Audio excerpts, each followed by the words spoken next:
ज्ञानोबा तुकाराम। भक्ति काल के सबसे पहले भक्त भारत के श्री ज्ञानेश्वर माउली और भक्ति शतक के एक प्रकार से विश्राम श्रेणी में भक्त जो हुए उनमें श्री तुकाराम जी। तो संपूर्ण भक्त इनके बीच में आ जाते हैं, इसलिए ठाकुर जी इन दोनों का कीर्तन करते हैं, ज्ञानोबा तुकाराम। तो इन्हीं बीच में एक भक्त हुए, उनका नाम था पुरंदर, पर वो भक्त नहीं थे, महासंसारी व्यक्ति। बहुत ध्यान से सुनना है। पुणे के पास में व्यापार करते थे, दुकान थी उनकी। उनकी पत्नी का नाम था सरस्वती बाई। क्या नाम था? कंजूस एक नंबर के थे। मैं कभी कभी कथा में एक बात कहता हूं कि व्यक्ति यदि संसारी है और घोर संसारी है तो भी कभी कभी ठाकुर जी की कृपा उस पर हो जाती है।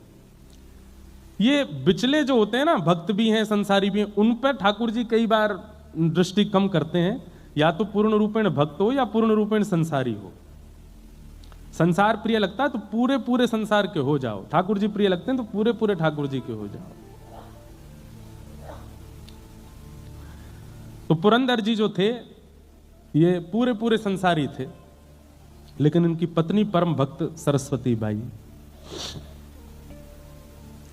भगवान ने मन में विचार किया, ना दान करता है, ना पुण्य करता है, ना किसी भी प्रकार की कोई सेवा करता है, बस ये पूरे दिन व्यापार करता है, धन कमाने में इसकी रुचि है, इस पर मुझको कृपा करनी है। ना जाने कौन से गुण पर दया निधि रीझ जाते हैं, कौन से भाव पर रीझ जाए, क्या पता ठाकुर जी का। अच्छा, एक बात और मैं स्पष्ट कर दूं, महासंसारी तो है, महासंसारी है, लेकिन वैष्णव अपराध से बचा हुआ है तो ठाकुर जी की कृपा होगी। लेकिन महासंसारी है और वैष्णव अपराध भी करता है तो ठाकुर जी की कृपा नहीं होगी।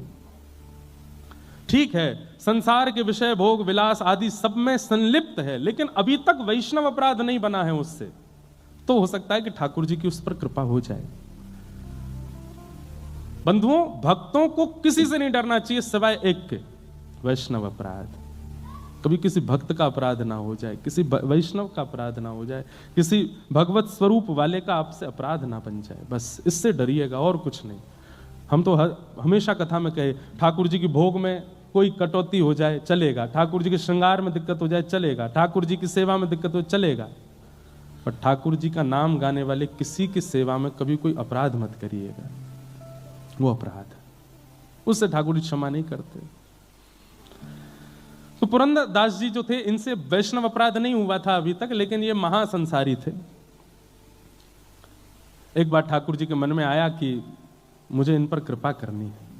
और किस लिए कृपा करनी है? क्योंकि पत्नी परम भक्ता है। तो ठाकुर जी एक दीनहीन से ब्राह्मण बनके, यही पंडरीनाथ भगवान दीनहीन से ब्राह्मण बनके पहुंच गए, और पहुंच करके पुरंदर दास जी की दुकान पर जाके खड़े हो गए। पुरंदर दास जी बोले, कहो क्या चाहिए?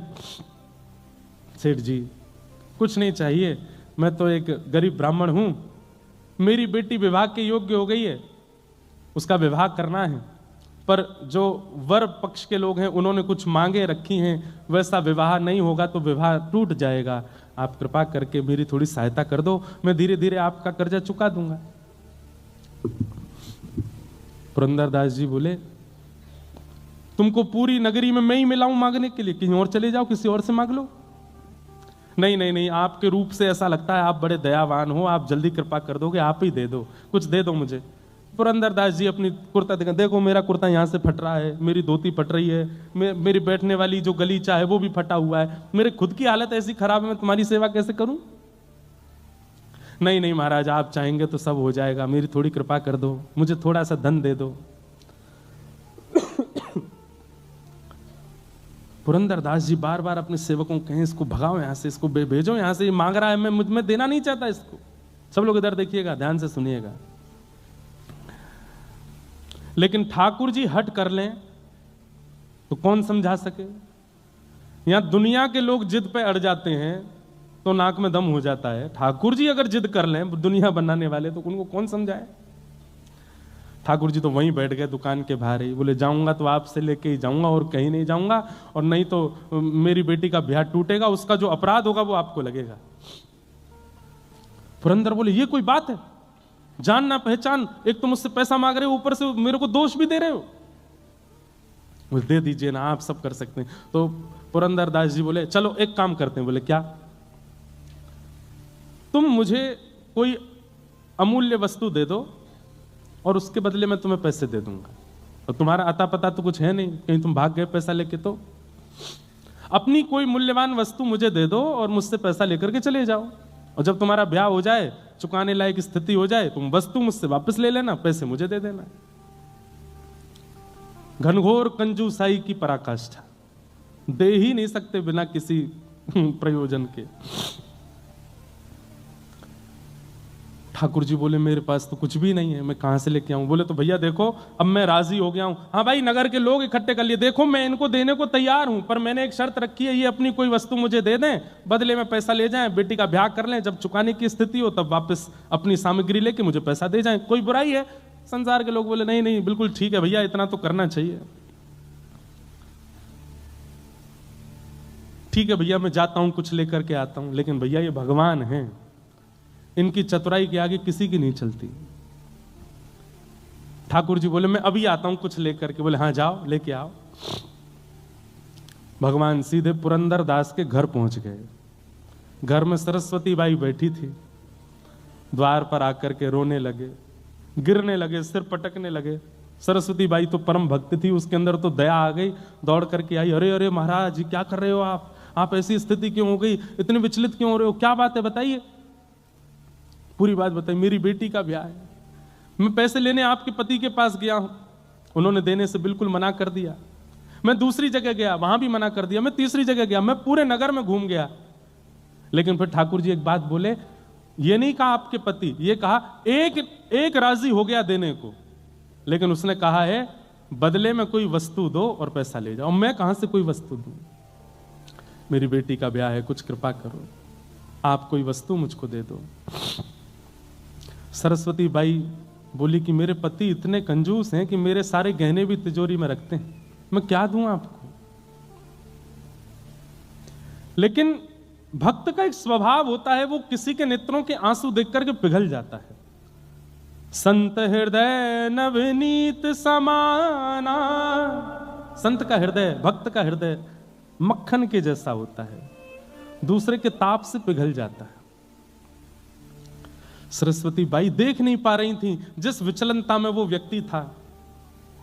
अपनी नाक में केवल एक कांटा जैसा पहना था सोने का, तुरंत उसको निकाल करके कहा मेरे पास में यही है और कुछ भी नहीं है, अगर इससे आपकी बेटी का ब्याह तो नहीं हो पाएगा पर थोड़ी सहायता तो हो जाएगी, मैं ये आपको दे देती हूं, आप ले जाओ। भगवान बड़े प्रसन्न हो गए, जय हो जय हो, ठीक है, ऐसी थोड़े थोड़े बूंद से ही सागर भर जाएगा, गागर भर जाएगा, आपने थोड़ा दे दिया, कोई और दे देगा, लाइए दे दीजिए। नाक का वो सामग्री उतार करके दे दी। ठाकुर जी लेकर के सीधे पुरंदर दास के पास ही पहुंचे। तुमने कहा था कि कोई वस्तु दे दो, उसके बदले तुम पैसा दोगे, लो वस्तु, लाओ पैसा दो। पुरंदर दास ने जैसे ही देखा, ये तो मेरी पत्नी का ही नाक का काटा है, तुम कहां से लाए? बोले इससे तुमको क्या, तुमने कहा था कि वस्तु दो और धन ले जाओ, वस्तु दे दी, अब धन दे दो। भैया ठाकुर जी जैसा स्क्रिप्ट राइटर नहीं देखा मैंने। आपकी बंबई नगरी में एक से एक राइटर होंगे, एक से एक प्रोड्यूसर, डायरेक्टर, स्क्रिप्ट राइटर होंगे, बट ठाकुर जी जैसा कोई नहीं है।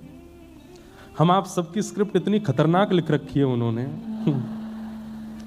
कल क्या हो जाए पता नहीं, कुछ पता नहीं है, कब कहां किसके कैसे मोड़ देते हैं। जय हो। ये डायरेक्टर हैं, ये प्रोड्यूसर हैं, लेकिन जैसे वो एक होता है ना, ये तो चलो स्क्रिप्ट वगैरह इन्होंने लिखी, डायरेक्ट आदि इन्होंने की, पर कई बार एक्टर को अपने परफॉर्मेंस देने में थोड़ी दिक्कत होती होगी, तो एक अब मेरे को पता नहीं है इतना ज्यादा, पर बीच कोई सहायक डायरेक्टर भी होता है ना, वो आके समझा दे तुम ऐसा करोगे तो भक्तजन जो है ये सहायक डायरेक्टर हैं, ये आकर के संभालते हैं। बोले घबराओ नहीं, ठाकुर जी ने स्क्रिप्ट भले ही खतरनाक लिखी है लेकिन तुम कर सकते हो। इन भक्तों के चरित्र से हमको बल मिल जाता है, हमको एक राह मिल जाती है, हमको थोड़ा संबल मिल जाता है और हम अपनी जीवन की इस मूवी में अच्छा निर्वहन कर लेते हैं। लिखा ठाकुर जी नहीं है सब कुछ, ईच एंड एवरीथिंग, सब कुछ। तो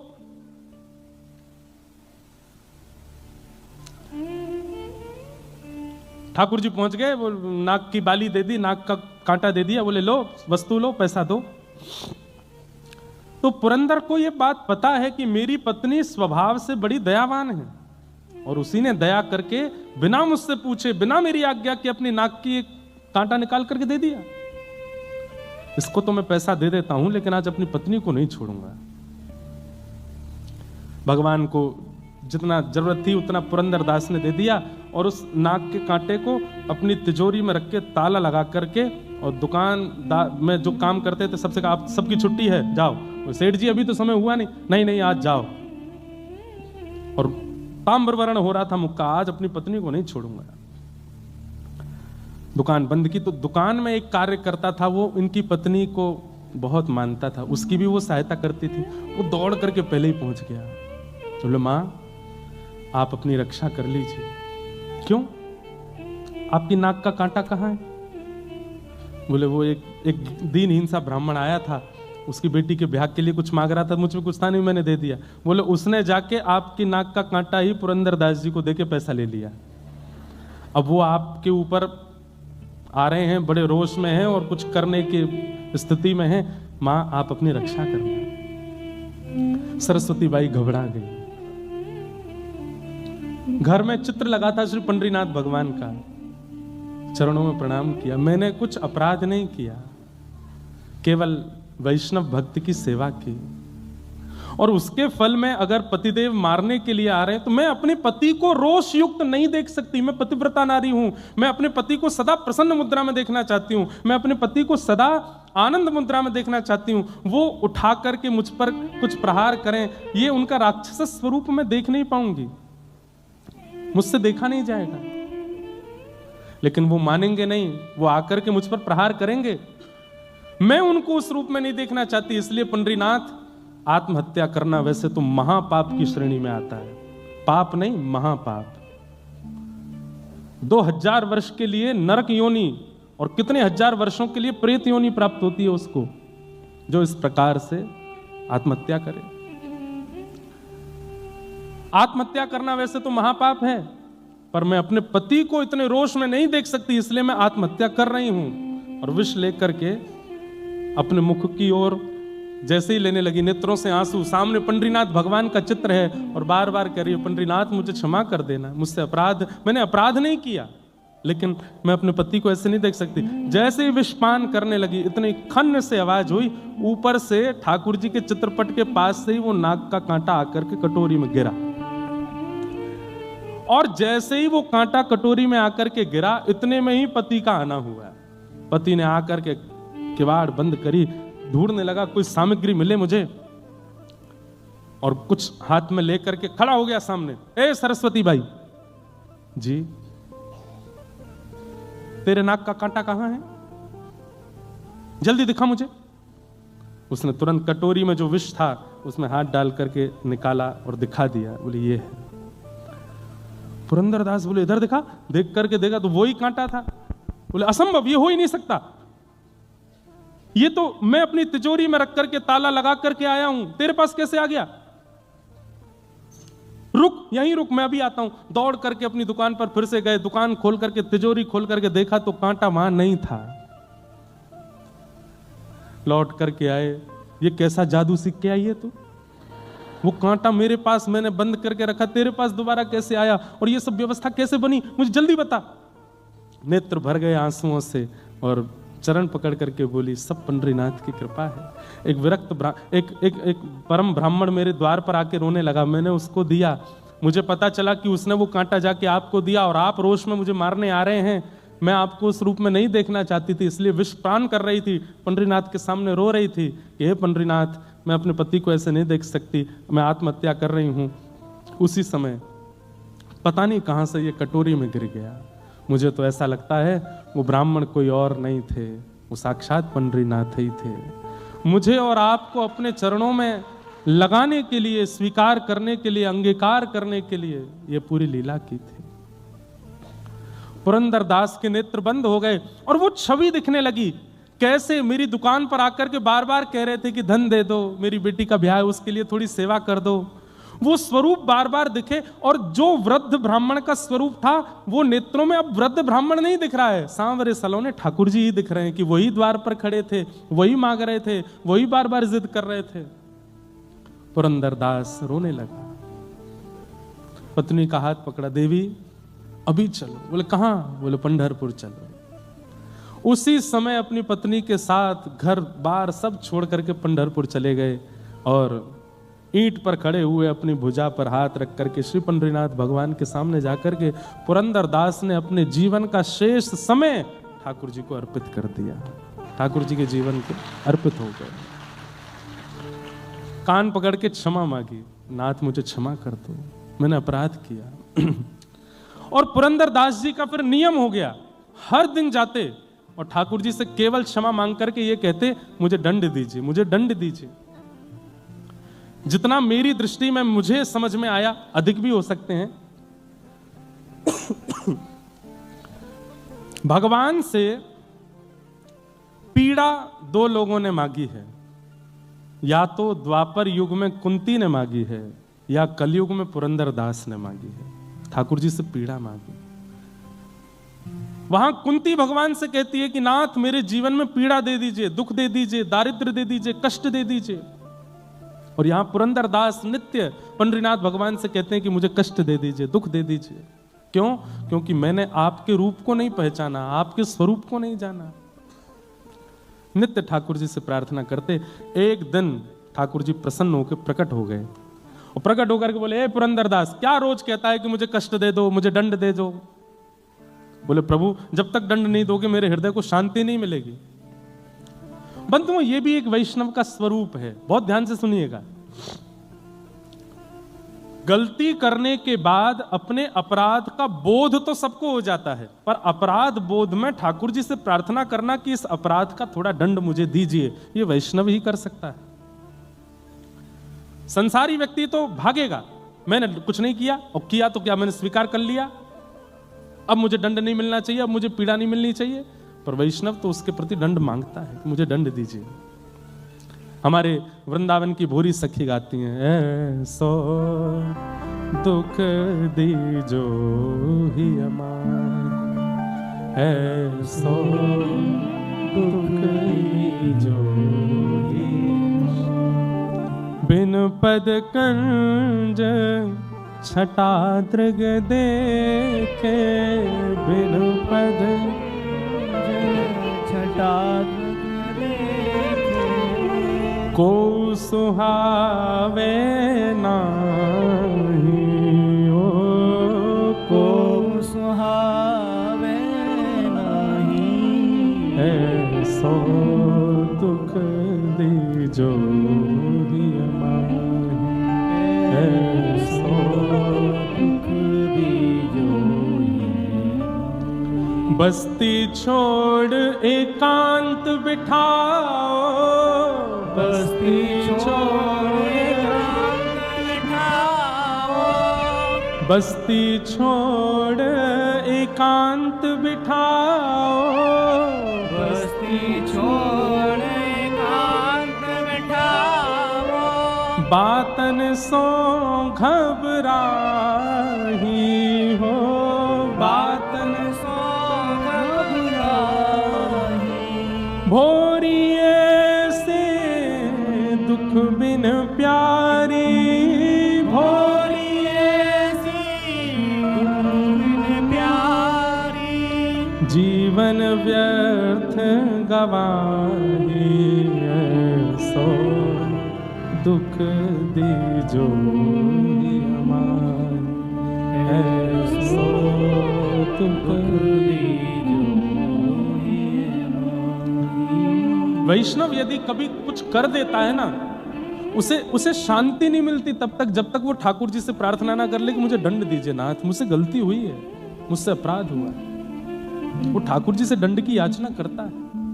देना ना देना ये उनके हाथ में, लेकिन वो याचना करेगा, मुझसे ये गलती हुई नाथ, इसका मुझे प्रायश्चित नहीं करना, इसका मुझे अपराध बोध हुआ है, पर मुझे तब तक शांति नहीं मिलेगी जब तक आप इसका मुझे सूक्ष्म दंड नहीं देंगे। वो दंड की याचना स्वयं करता है ठाकुर जी से।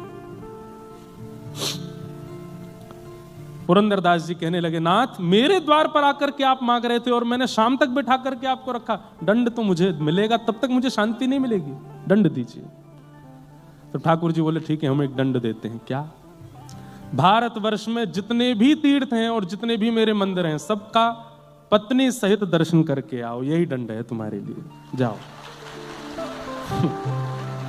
पुरंदरदास बोला, ये दंड है, ये दंड है, ये तो मेरे लिए आशीर्वाद है, ये तो मेरे लिए और सुख की स्थिति है,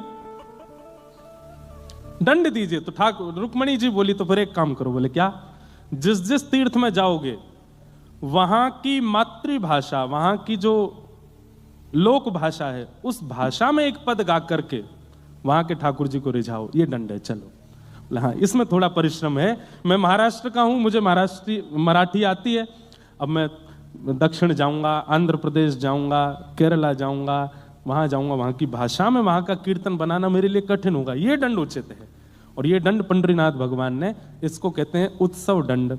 उत्सव भी हो रहा था, दंड भी हो रहा था। अपनी पत्नी के साथ भारत के एक एक तीर्थ में गए और वहां की भाषा में जाकर के पुरंदरदास जी ने कीर्तन गाया, ठाकुर जी को रिझाया।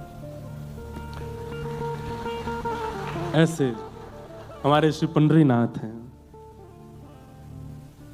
ये किसको कैसे, कहां से, किस भाव से स्वीकार कर लेते हैं भगवान जाने। और इनका दंड भी ऐसा होता है जैसे किसी को रुई के डंडा से मारा हो। कितने डंडे पड़े? 100 डंडे पड़े, पर डंडा रुई का था।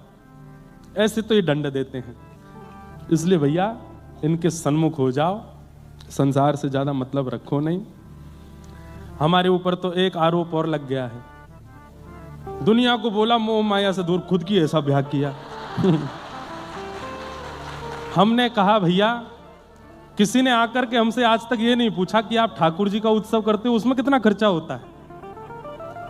आप इतनी बड़ी बड़ी कथाएं करते हैं, अपनी जेब से कितना कुछ कर देते हैं, कभी कोई नहीं आया पूछने के लिए। हमारे लाल जी का उत्सव होने वाला, बरसाना आके देखना, कोई नहीं पूछेगा।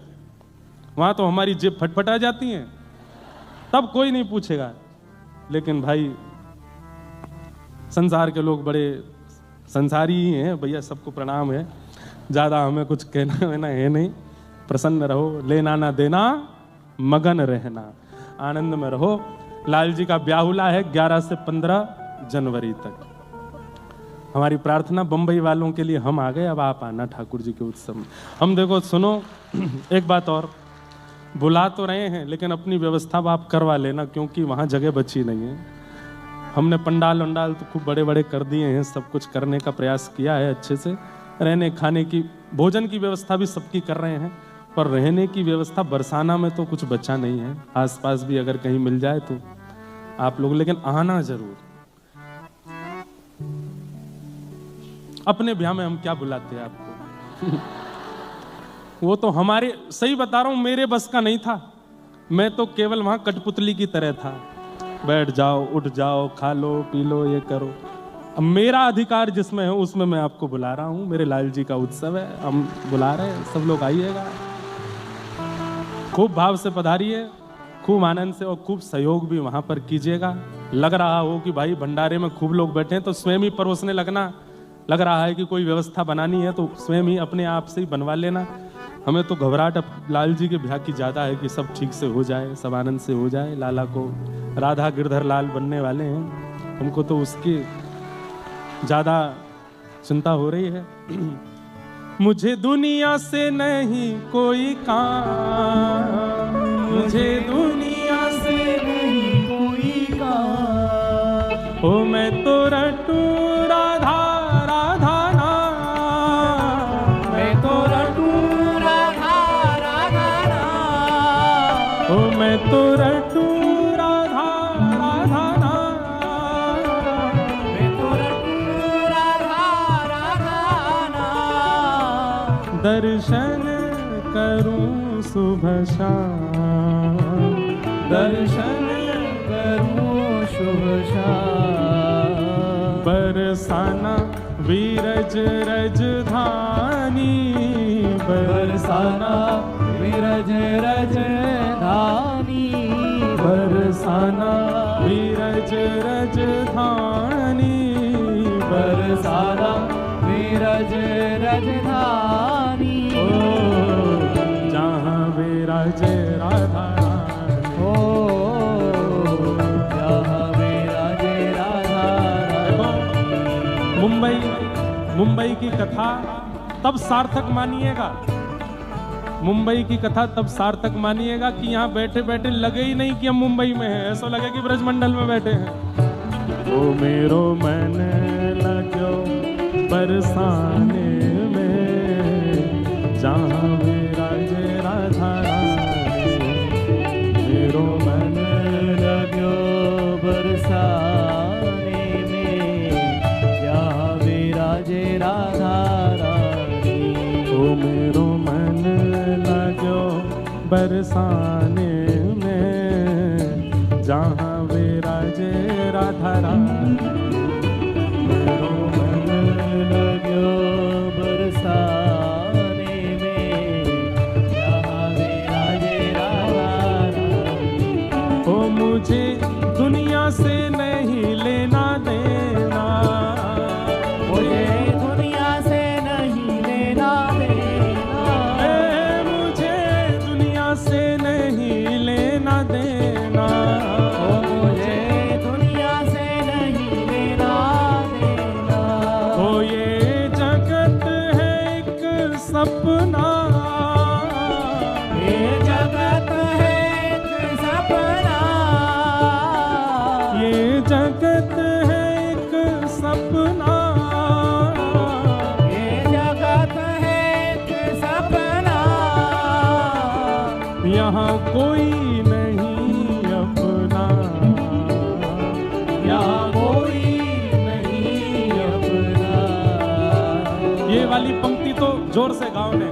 हो यहाँ कोई नहीं अपना, ओ यहाँ कोई नहीं अपना।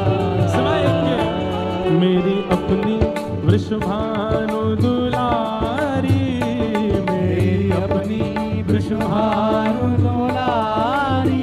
ओ मेरी अपनी वृषभानु दुलारी, मेरी अपनी वृषभानु दुलारी। हे वृषभानु दुलारी, वृषभानु दुलारी। वृषभानु दुलारी। वृषभानु दुलारी। मेरी श्यामा प्यारी, मेरी श्यामा प्यारी। बरसाने वाली, बरसाने हे वाली। वृषभानु दुलारी,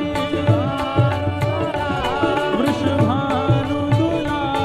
वृषभानु दुलारी। मेरी अपनी वृषभानु दुलारी, मेरी अपनी वृषभानु दुलारी। ओ जहाँ विराजे राधा रानी, जहाँ विराजे राधा रानी। ओ मेरो मन लगो बरसाने में, जहाँ विराजे राधा रानी।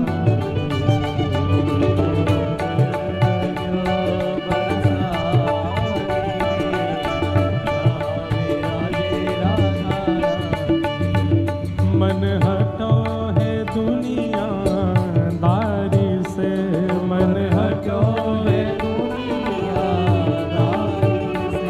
मन हटो है दुनिया दारी से, मन हटो है दुनिया ओ जहाँ बहे हरा पानी, ओ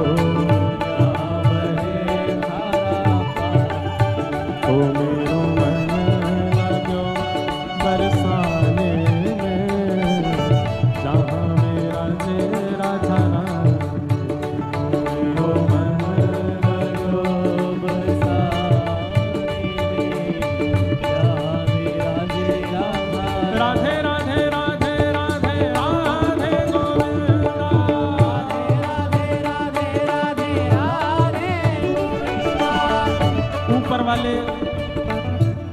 ऊपर वाले कूदना नहीं ज्यादा जोर से, नीचे वाले तो ठीक है, कहीं पता चलेगी इतनी, वैसे तो मजबूत होगा, कहीं आप नीचे नहीं आ जाओ, उस भाव से रहिएगा। राधे राधे राधे राधे राधे गोविंदा, राधे राधे राधे राधे राधे भज राधे राधे राधे राधे राधे गोविंदा, राधे राधे राधे राधे राधे हे भज राधे गोविंदा, राधे गोविंदा राधे गोविंदा, राधे गोविंदा हे भज राधे राधे राधे राधे राधे गोविंदा, राधे राधे राधे राधे राधे गोविंदा हे वृंदावन चंद भजो राधे गोविंदा, वृंदावन चंद भजो राधे ओ प्यारे गिरधर गोपाल भजो राधे गोविंदा, प्यारे हर गोपाल भजो राधे गोविंदा प्यारे गिरधर गोपाल भजो राधे गोविंदा, प्यारे हर गोपाल भजो राधे गोविंदा हे भजो राधे राधे राधे राधे राधे गोविंदा, भजो राधे राधे राधे राधे राधे गोविंदा, भजो राधे राधे राधे राधे राधे गोविंदा, हे भजो राधे राधे राधे राधे राधे गोविंदा, हे भजो राधे गोविंदा, राधे गोविंदा, राधे गोविंदा, राधे गोविंदा, राधे गोविंदा, राधे गोविंदा, हे भजो राधे राधे राधे राधे राधे गोविंदा, हे भजो राधे राधे राधे राधे राधे गोविंदा, जय जय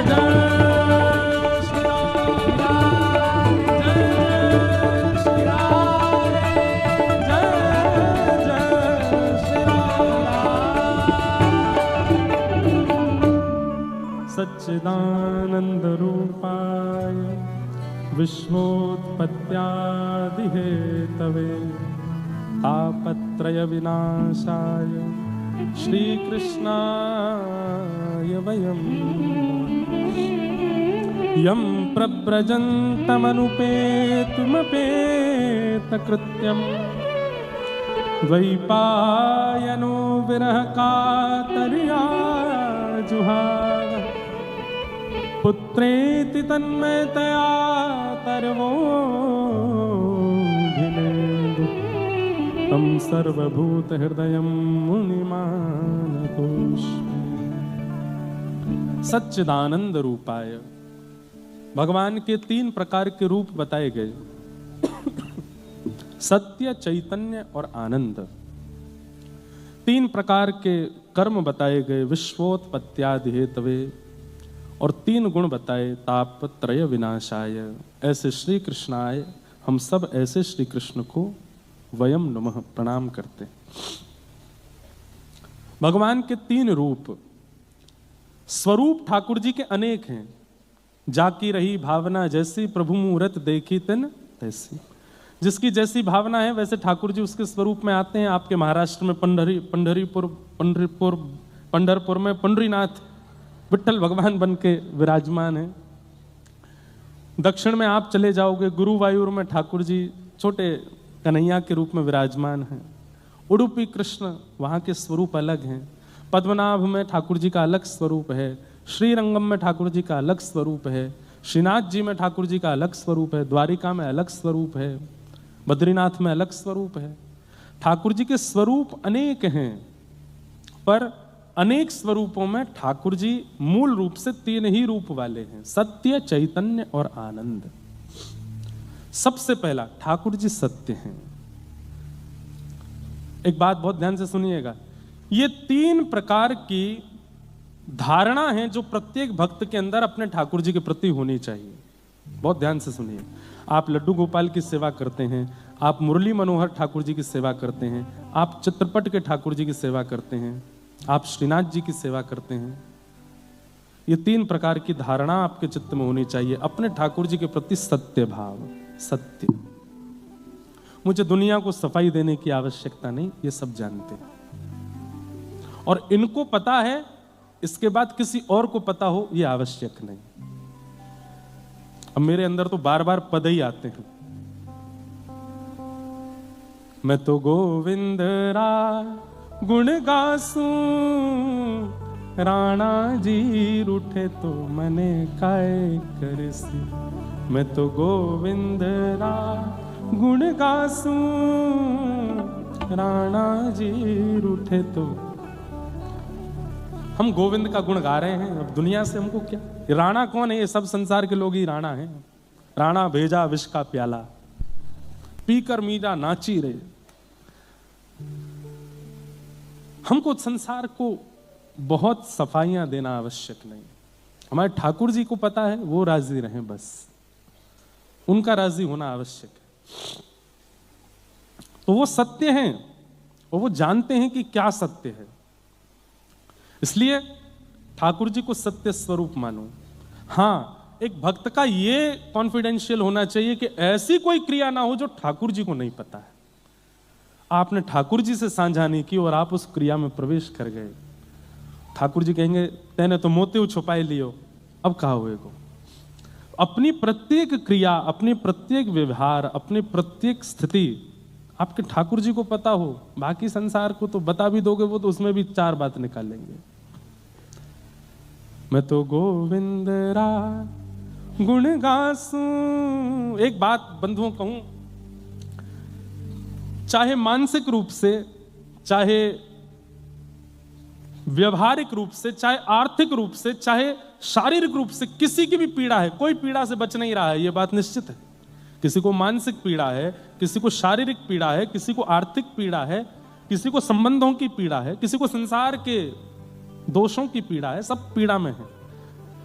पीड़ा निवृत्ति की कथा ही है, कथा ही आपको उस पीड़ा से बचा सकती है, उस पीड़ा से आपको आनंद दे सकती है।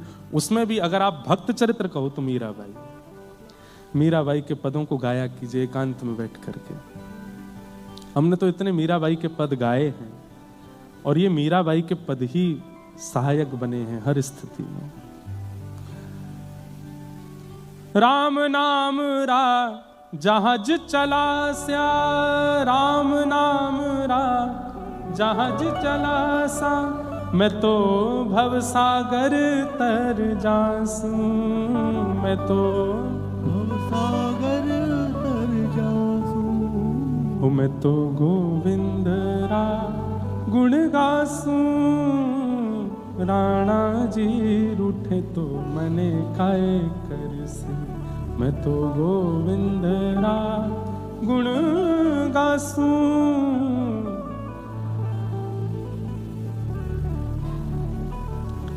यह संसार बाढ़ का कांटा, यह संसार बाढ़ का कांटा।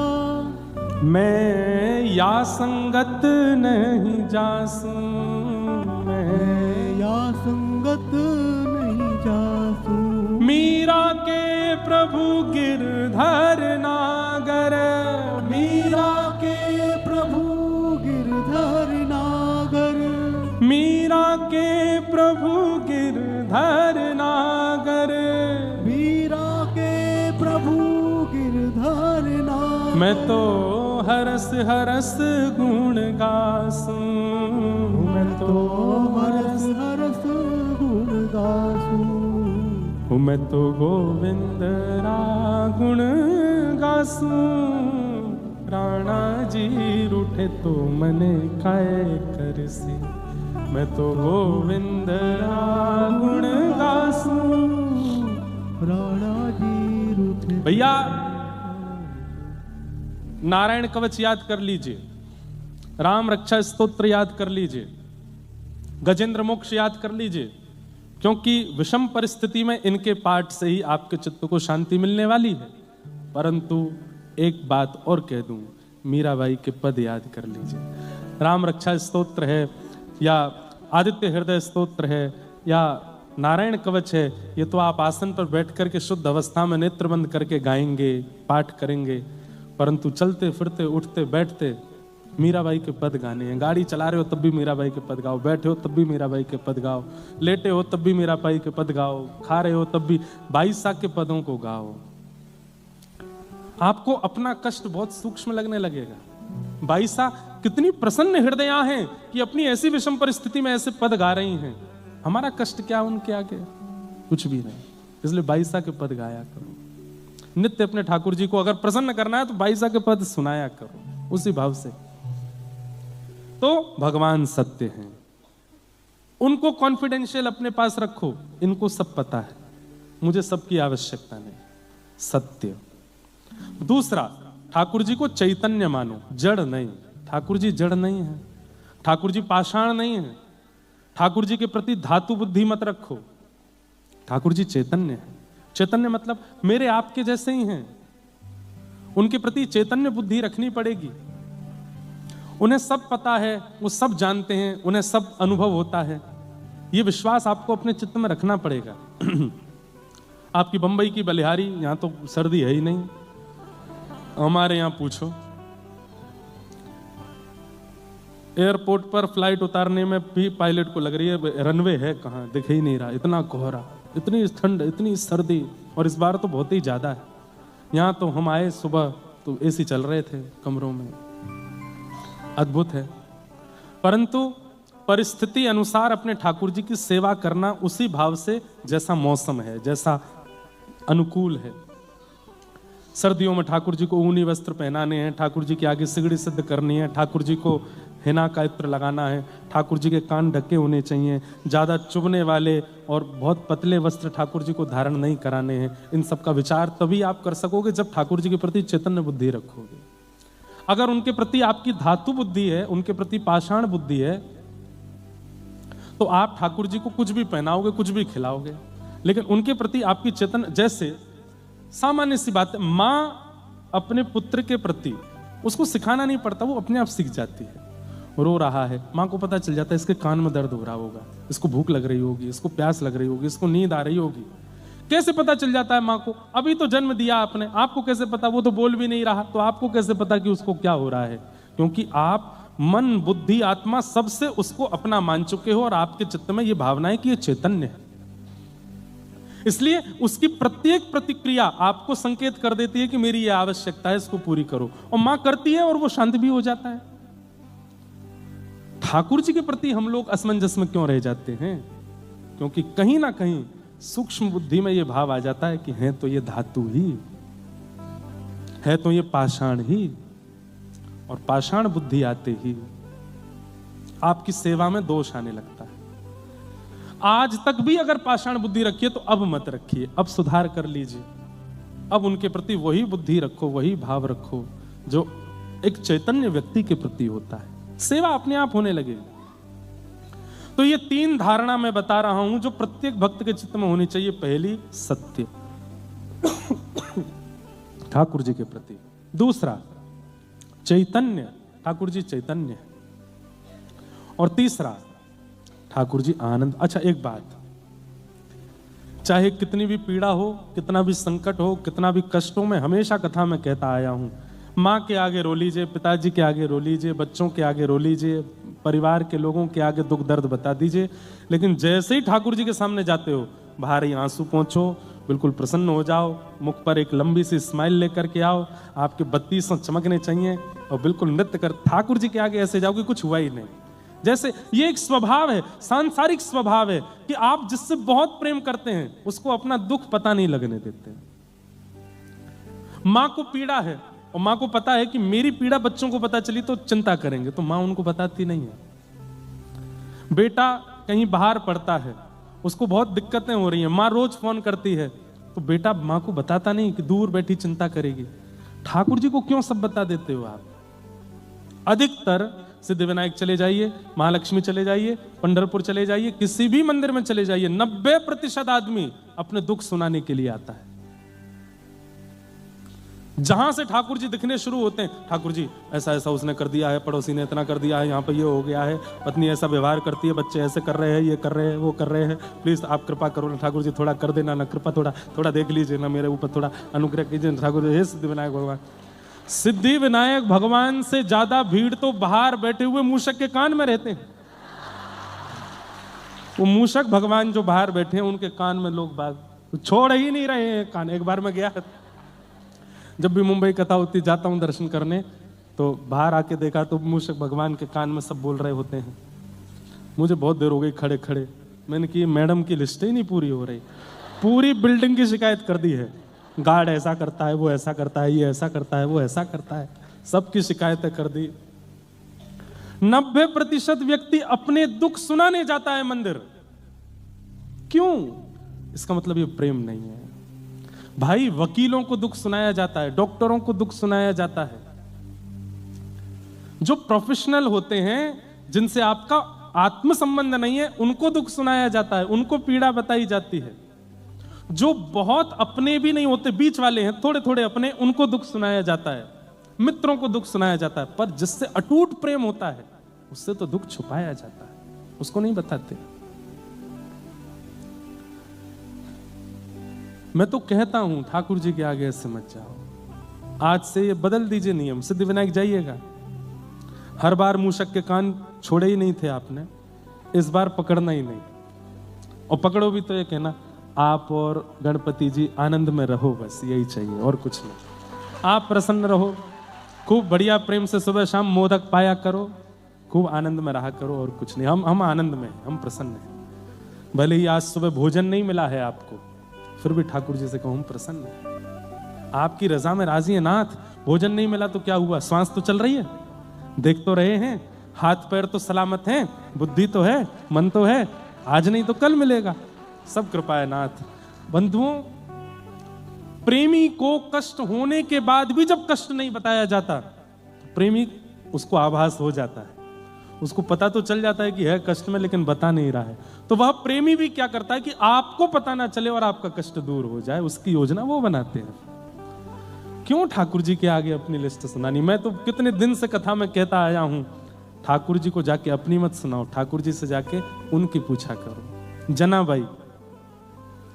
जनाबाई जब जब दर्शन करने जाती, छोटी सी जना, पंडरीनाथ भगवान को देख के और ऐसे हाथ करके खड़े हैं पंडरीनाथ भगवान, और जनाबाई देख करके कहती है पूरे दिन ऐसे खड़े रहते हो, दर्द नहीं होता पैर में?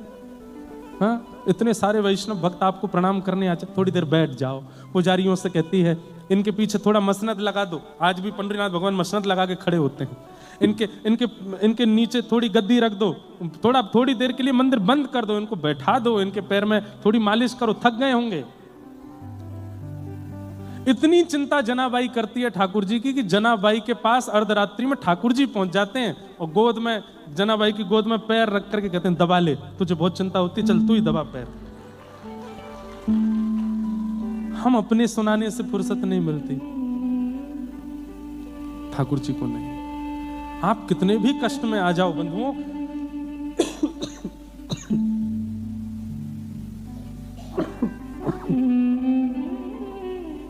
मत कहिए। मुझे बहुत लोगों ने बहुत कुछ कहा, ऐसा करो, ऐसा करो, ये करो, वो करो। हमने कहा लाल जी बैठे हैं हमारे, सब आनंद है, क्या कितनी क्रियाएं करूं?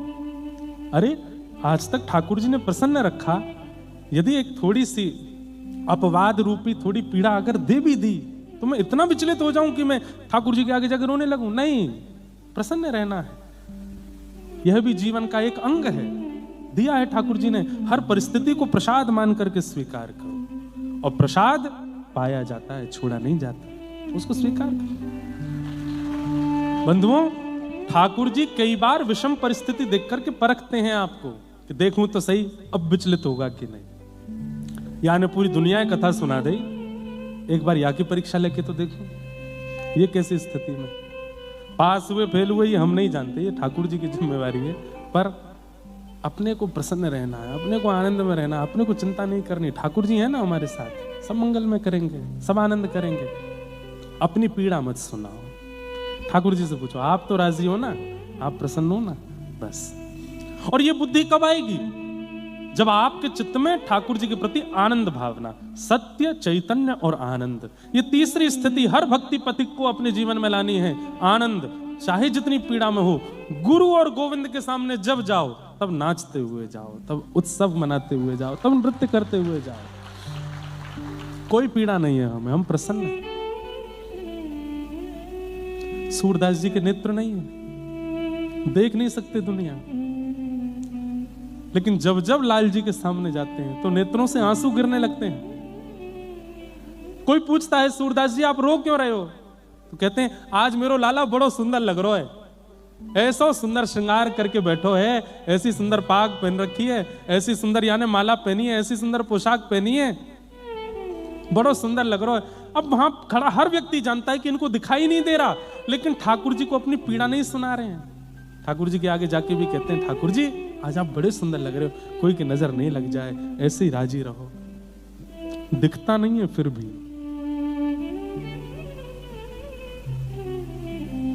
हम भी ऐसे ही बन जाए, अपनी पीड़ा नहीं, ठाकुर जी के सामने प्रसन्न रहो। सत्य, चैतन्य और आनंद, उन तीन भावों को धारण करो। ठाकुर जी के प्रति सत्य, उनको बताओ।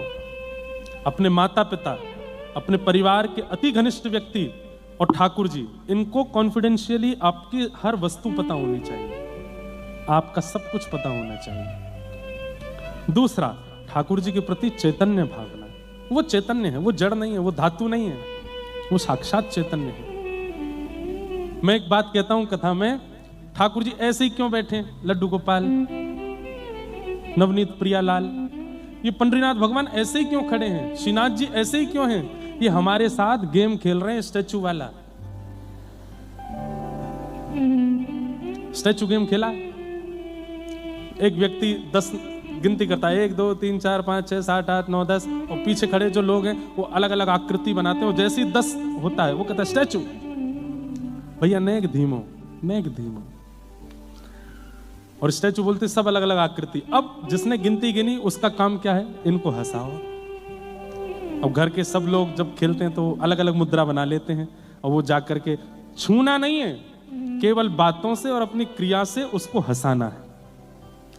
और घर के वो सारे सदस्य अलग अलग मुद्रा बना लेते हैं, वो जाकर के उनके कभी कुछ करेगा, कभी कोई बात बोल देता है, कभी कुछ, और जो हंस जाता है वो आउट।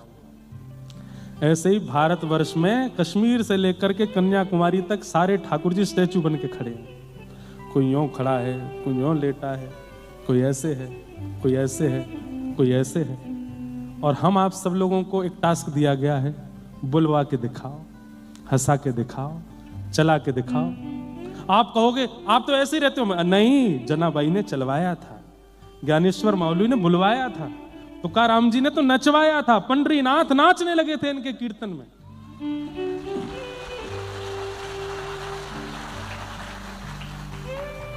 अबीर गुलाल उधरी तरंग, नाथा घरी नाचे माझा सखा पांडुरंग। नाचने लगे पांडुरंग। वो कितनी सुंदर कथा है।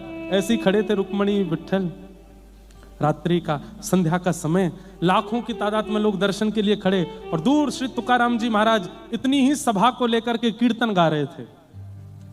खड़े खड़े ठाकुर जी हिलने लगे। बगल में खड़ी रुक्मणी जी बोली क्या कर रहे हो? इतने सारे लोग दर्शन करने आए आपके, मुझसे रुका नहीं जा रहा, क्या हो गया? वो तुकाराम कीर्तन कर रहा है, मेरा मन हो रहा है मैं जाके मैं भी नाच लूं वहां पे। रुक्मणी जी बोली और इतने लाख लोग जो दर्शन करने के लिए आए ये कहाँ जाएंगे? बोले इनकी व्यवस्था तो कुछ हो जाएगी, ये तो थोड़ी देर प्रतीक्षा भी कर लेंगे, पर मुझसे रुका नहीं जा रहा। मैं पूरे दिन खड़ा रहता हूं, कभी कुछ नहीं बोलता, आज मेरा मन हो रहा है कि मैं जाके थोड़ा नृत्य कर लूं। रुक्मणी जी बोली इनको दर्शन नहीं मिलेगा, और वहां जो कीर्तन कर रहे हैं आपको देख करके सब कीर्तन छोड़ देंगे, सब आपके पीछे पड़ जाएंगे, विघ्न डालोगे कीर्तन में। पांडुरंग भगवान बोले आप अपनी सौल दे दो, हम ओढ़ के चले जाएंगे, किसी को दिखेंगे नहीं, हम छुप करके कोने में खड़े होकर के कीर्तन सुनेंगे। और पांडुरंग भगवान ऊपर से नीचे तक ऐसे अपने आप को ढक करके केवल इतना दिख रहा है नेत्रों से, निकल गए। और असंख्य वैष्णव खड़े थे, सब नृत्य कर रहे थे, और तुकाराम जी कीर्तन कर रहे थे। तभी वहां पंडरीनाथ भगवान पहुंच गए। कीर्तन सुनकर के ऐसे मंत्रमुग्ध हुए, नेत्र बंद हो गए। पहले तो धीमे धीमे हिल रहे थे, थोड़े थोड़े थिरकने लगे, थिरकते थिरकते थिरकते दोनों भुजाएं खुलने लगी, जो सौल थी वो ऊपर से नीचे उतर गई। इतने में सबकी दृष्टि करी, विट्ठल आए, विट्ठल आए, विट्ठल आए। और ठाकुर जी ने धीमे धीमे घूमना शुरू किया, अपने कमर पे हाथ धर के ऐसे घूमने लगे। घूमते घूमते घूमते ऐसी गति पकड़ी, महाराज कोने में खड़े थे, बीच में आ गए। चारों तरफ वैष्णव भक्तों का जमावड़ा है, नामदेव जी, तुकाराम जी गा रहे हैं, और श्री पंडरीनाथ भगवान उछल उछल करके नृत्य कर रहे हैं। नृत्य करते करते बगलबंदी के छोड़ खुलने लगे, ठाकुर जी के वस्त्र उतरने लगे। ऐसा नृत्य किया तुकाराम जी के कीर्तन में।